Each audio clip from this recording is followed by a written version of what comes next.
I'm a young man, 64 years old. I was punished with Parkinson's, so I'm falling apart.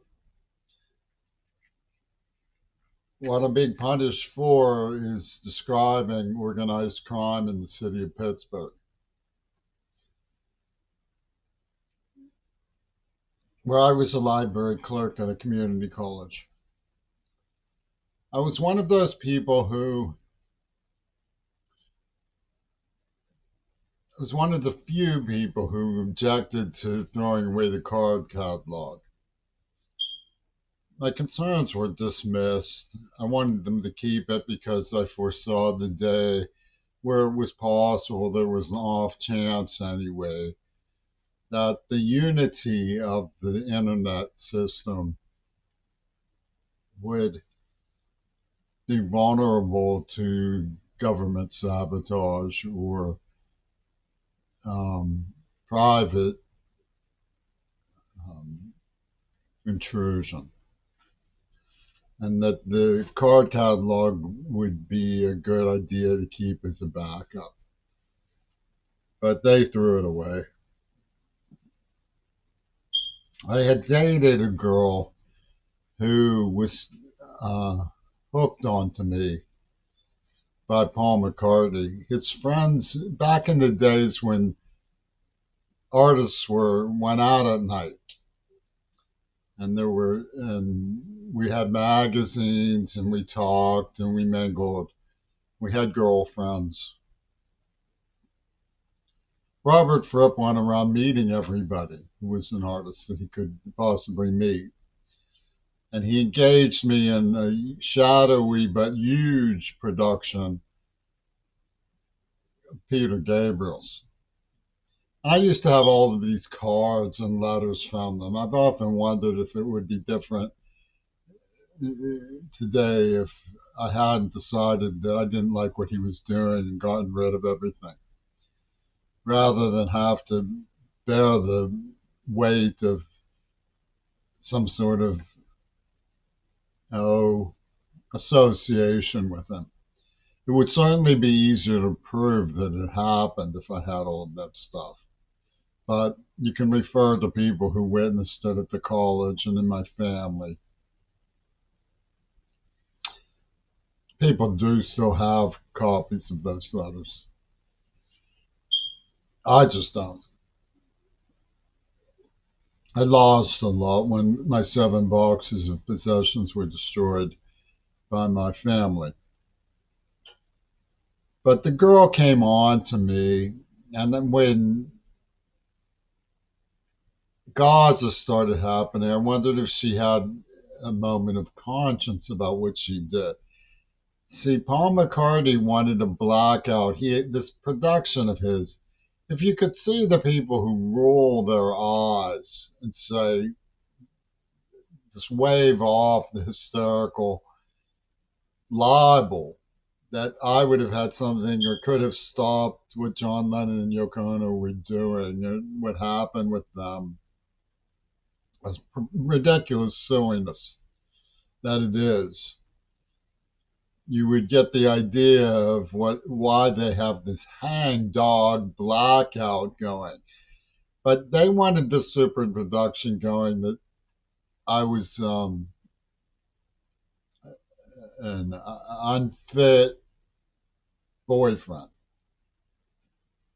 and could have saved John Lennon. And they put that on my forehead like the mark of Cain. You know, it allowed them to do anything they wanted to me, including torture me and give me Parkinson's and cover for how I was tortured. And it was silliness for me to think that Rosa would have conscience about it. I mean, she knew that the story she was covering for was the proof that AIDS was man-made, and she was just sabotaging me so that that didn't get around. And it came from these Israeli people. Gail Burstyn and Paul McCartney worked together. And Paul McCartney got it all wired up with Fripp and Pittsburgh's underworld. the University of Pittsburgh, Carnegie Mellon University. Hard honchos. One of them was a psychiatrist from Attica State Prison named Wadenmaker. How's that for a Frankenstein name? To argue that their myth was more important than the reality or the evidence. I'll give you an example of what they do. They give little jabs and barbs of innuendo about things that they unearthed about what went on with me. And they moved the action from when I was kidnapped and tortured as a child to when I was grossly inebriated in a new high school situation and got involved in a. Greg Carl used to say, Jimmy's going to perform for us. And they had me reading The Outsiders and so on. So they have this Outsiders incident. This kid was accused of stealing a bike. They wanted to get the bicycle back.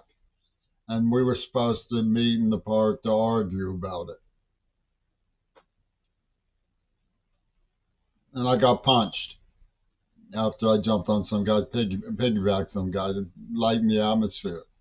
I was drunk. I got punched. Jumped on some guy's back piggyback. That's all it was. It was just a joke. And Paul McCartney transforms this into a scheme to transform the human race by injecting the blood with semen. His agent, Will Zell-Brum on Mount Desert Island, a Goebbels, promoting Wildman, who ran an AIDS operation with a girl who had needle tracks and a tattoo of death pointing at her vagina. It was a sex and death underworld, calling itself the Society for Human Ecology, the Green Party, Jackson Immunogenetic Laboratories. And he gets away with it.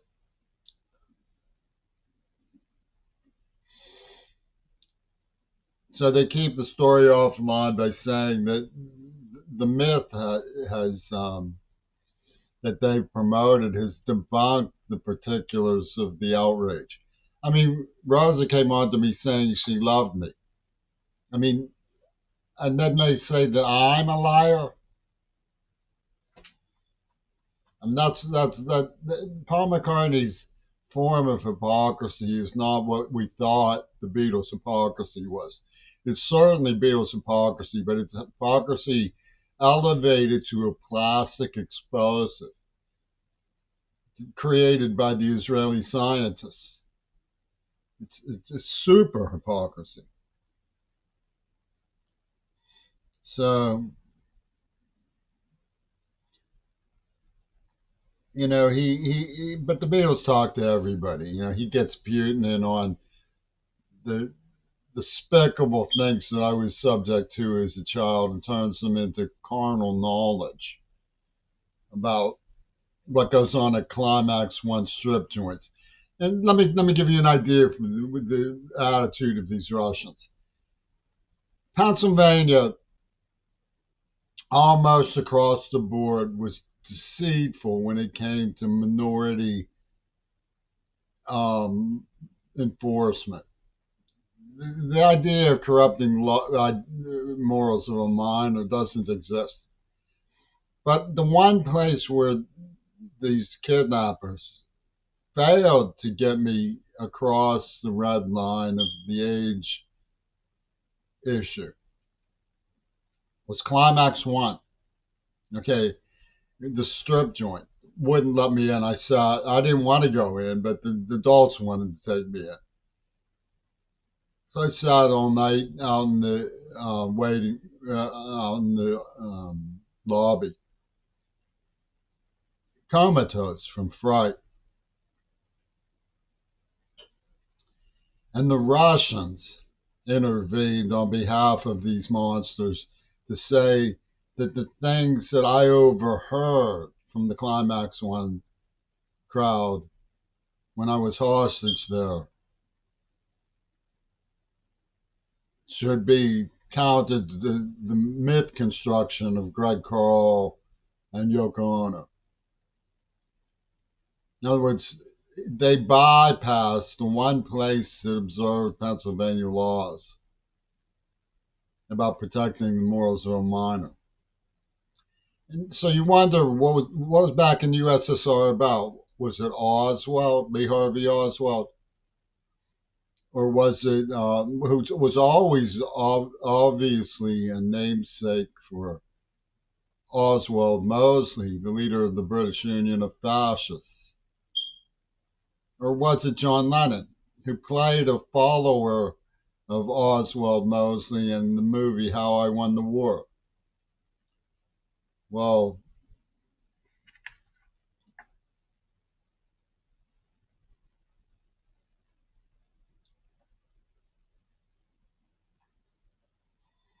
I don't know what else I wanted to talk about in this video. I can't read my handwriting from Parkinson's. I get awful dandruff too. It's really sad. Falling apart this way.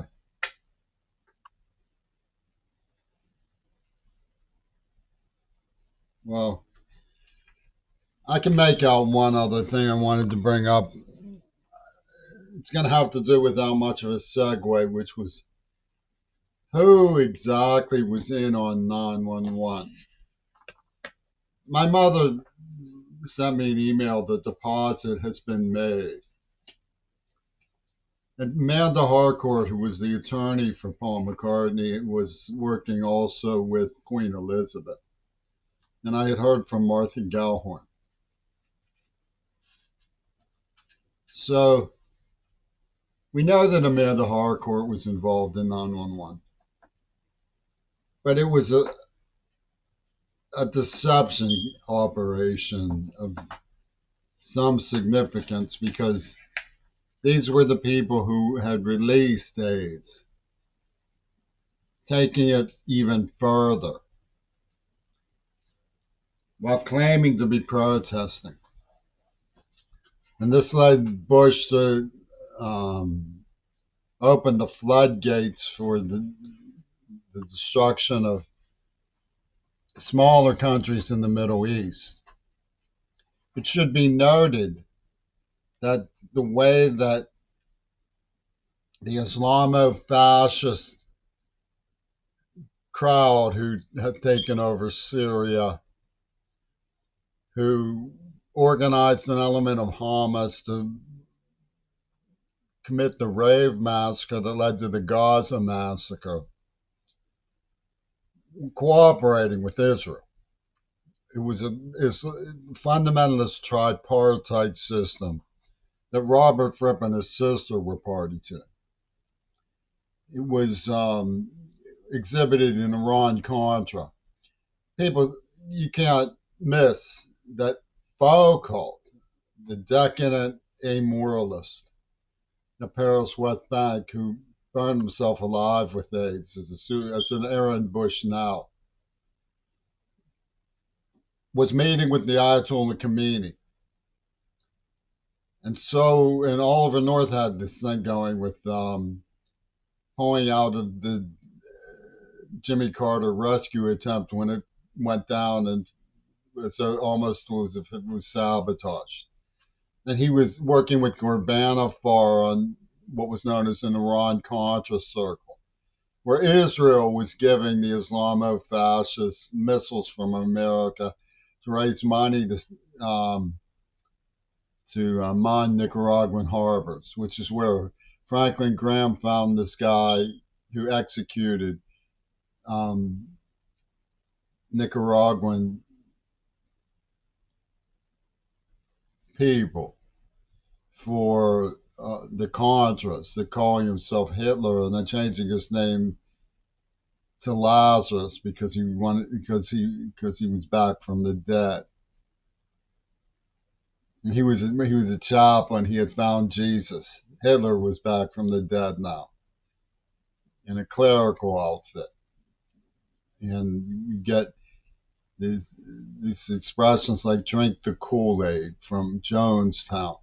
Well, that was the sort of thing that Fripp had going with this guy, Will Zell, on Mount Desert Island, which was How dare you try to get away with not being a so-called suicide bomber in the AIDS attack?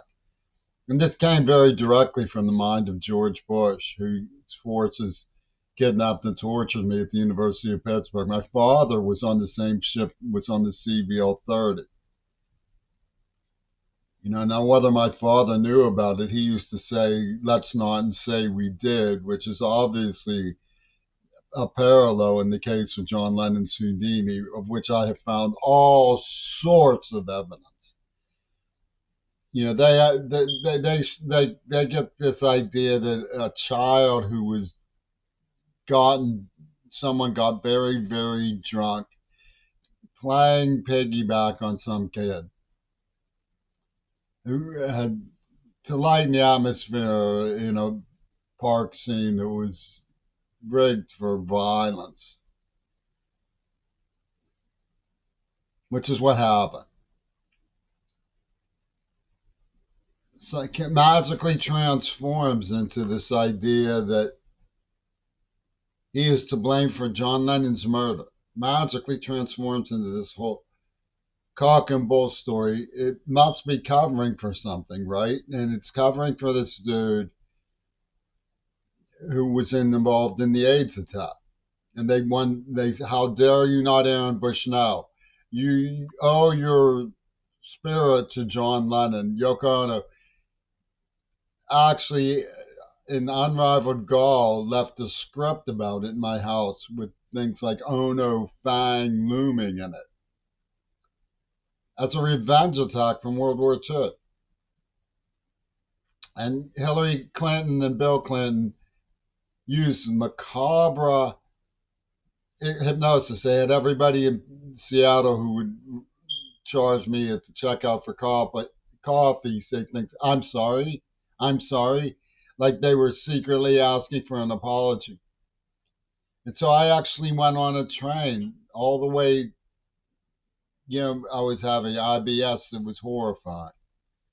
To Dakota, and they forced me. The U.S. Navy, under these fascists, forced Little Boy in Operation Little Girl, which all the evidence shows that's what it was about. It was called Operation Little Girl. Revenge attack by Adolf Hitler, a wheel that Nosferatu and his gang came up with Reagan. And you can't deny it was Reagan and Bush. All the evidence shows it was them.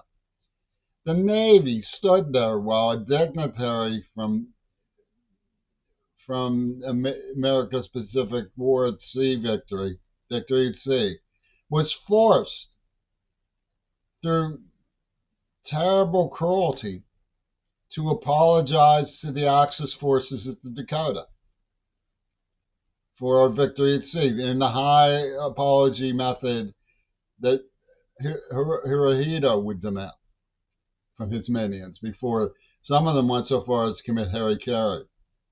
And Gwiener used Japanese tactics. Ichiro was publicly bragging in New York City about burning me alive. They have images with Mac on his collar and stuff.